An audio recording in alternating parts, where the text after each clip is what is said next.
Today's unexpected bride story. Thief saved bride from abuser. Welcome back to my YouTube channel, Maxi Motivation Life. This is the story of a thief who entered the house with the intention of stealing, but his eyes fell on a bride who was being beaten by her husband in a closed room. Let's see what happened next. So let's start. The thief saved bride from abuser. The night of shadows. A bustling city at night, the neon lights casting eerie reflections on wet pavement.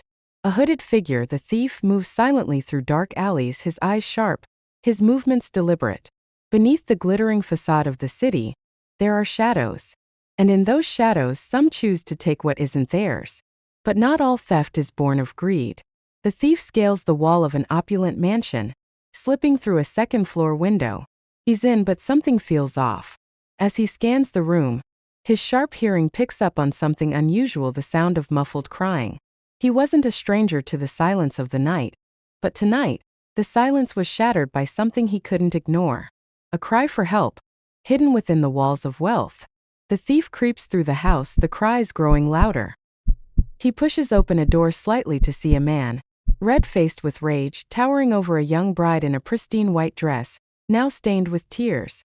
Bride crying and saying, "Why are you doing so much crime with me? Please, stop all this," the oppressor says in a threatening tone. "You are mine. There is no escape from here."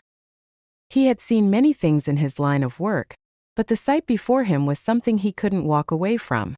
The thief saw not just a victim, but a soul on the brink of despair. The thief's heart races as he weighs his options. He could leave, pretend he never saw anything, but every fiber of his being tells him to stay.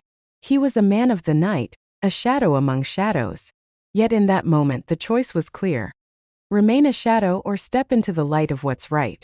The thief makes his decision.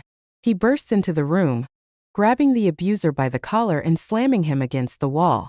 The bride gasps, her eyes wide with fear and confusion. Thief says, "No one deserves this. Not even someone like me." In that instant, the thief became something more. A protector, a savior. The room, once filled with terror, was now brimming with unexpected courage. The bride, trembling, takes the thief's hand. Together, they flee the house, the abuser still reeling from the shock. They dash through the night, the city's lights guiding their way to freedom. Bride, whispering with gratitude, says, "Thank you, but why?" Thief says softly, "Even thieves have a line they won't cross." He crossed it. As they ran through the city, they were no longer just a thief and a victim. They were two souls escaping the darkness together. The thief leads the bride to a small, hidden park bathed in the first light of dawn. He hands her a simple worn ring, his last piece of loot. Thief says, "Take this. A symbol that you're free now. Free from him and free from fear." The bride's eyes fill with tears. "But what about you? Where will you go?" Thief says with a sad smile, "Back to the shadows. That's where I belong. But you belong in the light." She wanted to ask more, to keep him by her side, but she knew better. Heroes don't always stay. The thief watches from a distance as the bride is picked up by a kind stranger. He turns away, blending back into the shadows of the city. He saved her, but in doing so he was forever changed. No longer just a thief, but a man who knew that sometimes, doing the right thing means stepping out of the shadows, if only for a moment. In a city full of secrets, some are darker than others. But tonight, one thief found that sometimes, the greatest treasure is the life you choose to save. Thank you for watching. Subscribe for more stories that celebrate the journey of life.